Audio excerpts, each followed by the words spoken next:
பாவ மன்னிப்பு பெற மனம் மாறுங்கள் என எருசலேம் தொடங்கி அனைத்து நாடுகளிலும் அவருடைய பெயரால் பறைசாற்றப்பட வேண்டும் என்று எழுதியுள்ளது. இவற்றுக்கு நீங்கள் சாட்சிகள். நீங்கள் போய் எல்லா மக்களினத்தாரையும் சீடராக்குங்கள். உலகெங்கும் சென்று படைப்பிற்கெல்லாம் நற்செய்தியை பறைசாற்றுங்கள். உலகின் கடை எல்லை வரைக்கும் எனக்கு சாட்சிகளாய் இருப்பீர்கள் என்றார்.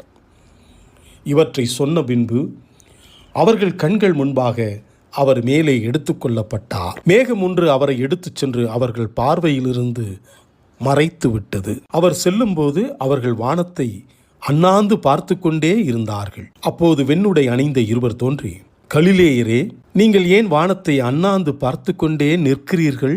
இந்த இயேசு உங்களிடமிருந்து விண்ணேற்றம் அடைந்ததை கண்டீர்கள் அல்லவா? அவ்வாறே அவர் மீண்டும் வருவார் என்றனர். சீடராகுவோம், சாட்சிகளாய் இருப்போம்.